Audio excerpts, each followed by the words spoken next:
Robert Redford as Bob Woodward, and Dustin Hoffman as Carl Bernstein, two massive stars as the leading men in the film What the President's Men. But just how good are they? Well, personally, I think they do an incredible job in their authenticity of the characters of both Woodward and Bernstein. They don't fictionalize, embellish, embolden, or accentuate any of the features or characteristics of the characters that they play, and still you're able to get a real grasp of who they are without really any exposition. It is all in the way they solve the plot. We understand very quickly that Bob Woodward, played by Robert Redford, is new in his job. He's not the best as he bumbles his way through some early telephone calls when he contacts the White House. He's trying to find certain Howard Hunt, who works at the White House, and also learns about certain Charles Colson. He's not quite sure if he's onto something, if what he's doing is correct. He's even kind of goofing around at one point, doodling a face. But we always feel the fact that he's curious about the situation, and that if he can just find something more, he's going to be on it like a dog on a bone. And this is definitely shown to us in the courtroom scene, the real first time we see him on screen and in his job. He sits behind a lawyer, asks for his name, and if he's going to represent the perpetrators of the break-in at the Democratic headquarters. He's sure that the lawyer is there in that capacity, and that there is more to this break-in than meets the eye, and so he pursues him further, pressing him again when he meets him at the water fountain, where he is further rejected and denied by the lawyer. But still, Woodward pushes on, pressing the lawyer further about information regarding this incident. He's certain there is something more to this story, and so, like a dog with a bone, keeps on going. And similarly, we learn an extraordinary man about Bernstein's character, played by Dustin Hoffman, where we are first introduced to him via another conversation. He's a senior writer who's been there a long while, whose job is on the line, as we find out. He's a grifter, he's a griper, someone who's brash and is not afraid to jump in face first into whatever assignment he's in. And this is perfectly seen when Woodward's finished writing his first draft of the story, and Bernstein sneakily goes over and takes his word, hoping to write a better version. It's rude, it's brazen, and potentially sets up quite a big conflict between the two main characters. However, we begin to develop the characters when Woodward instantly reacts to this and resolves the conflict between the two, letting the audience know that these two men will be working together and that despite their differences, they will be able to overcome any differences between them. Woodward acknowledges the act itself wasn't wrong, it was just in the way that he did it, setting up an interesting contrast between the two characters morally, as well as how they go about their tasks. Woodward has a clear moral backbone when it comes to doing his job. He's upfront, unlike Bernstein, who is more willing to use deception and tricks to achieve his goal. He is more morally ambiguous as a character, though this is flipped on its head later when we learn more about Woodward as a character. This distinction is seen very clearly when they have the idea to ask one of their fellow reporters who has information regarding the people who work for the committee to re-elect the president, also known as Creep in the film.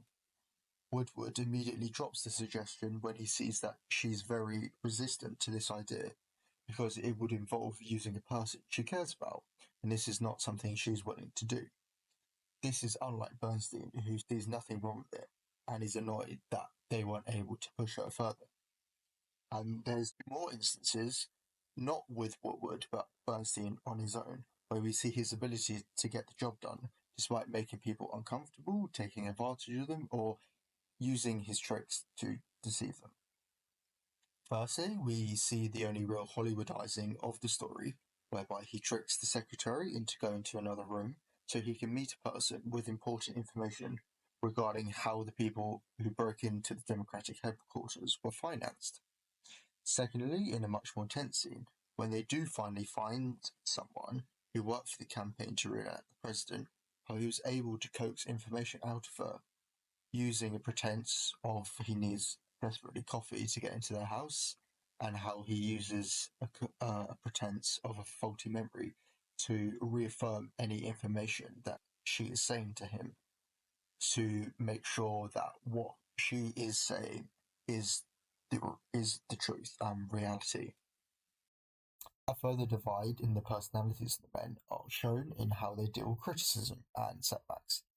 And this difference in their reaction is most aptly seen when Ben Bradley, played by Jason Robards, absolutely tears to pieces their initial story. The way he's crossing out sends absolute daggers into the hearts of both their men, but especially Bernstein, who is absolutely infuriated by this and briefly snaps at him, saying this is a really goddamn important story, before getting firmly put in its place. He tries to, instigate this in Woolwood, but he also gets put down by Woolwood, saying that they didn't have enough for the story and that they do need to do better. And this scene is similarly replicated later when they don't have enough information again to print their story. Bernstein comments that they haven't been getting any luck at all, and Ben Bradley responds, "Well, get some." Annoyed at this, he then again complains to Woolwood, who doesn't respond in kind, again putting him down. As such, whilst we barely know anything intimate about these two characters, I mean, the only thing that we really know or find out about them is that Woolwood is a Republican. We don't know their interests, their normal routine, their motivations, aspirations, dreams, where they grew up, any special relationships. All we know is through the way that they solve problems. And this is absolutely brilliant, and all we really need to know about their characters, because so much of the film is them discovering the plot. We don't have time to establish really their hopes, dreams, aspirations, etc. But we can really give the audience a real grasp of who they are through the way they solve problems, showing the audience and not telling them, so that they can continue with the plot, so that the story can expand. And these differences kind of result in them clashing, as you would expect, throughout the film, more specifically, how they can deduce about what is going on in the case.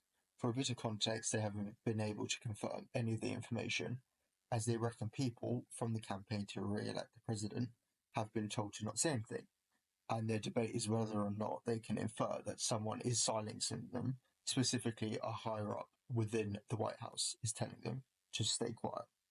How can they know what is truly real when no one is going to tell them? All they have are people saying that things didn't happen or not confirming stuff that did.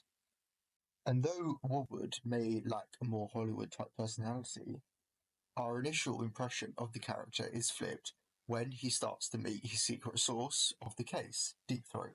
And through this character, our understanding of both the plot and Woolwood deeply evolves. Our understanding of Woolwood dramatically changes, because he's not just this young journalist. He's got connections, a history, something which connects him to a much larger story. It evolves our understanding of him and greatly increases the scope and weight of the story.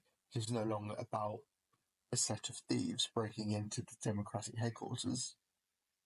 It is something much larger and far more grander in its scale and scope, in its meaning. And all in all, at the same time, painting a beautiful canvas for the audience to watch. For me, it's just an absolute masterclass in quickly and effectively establishing the leading duo in the film with minimal dialogue, showing the audience who they are instead of telling us straight away, allowing for a much more effective immersion in the story, and specifically a biopic, which this is.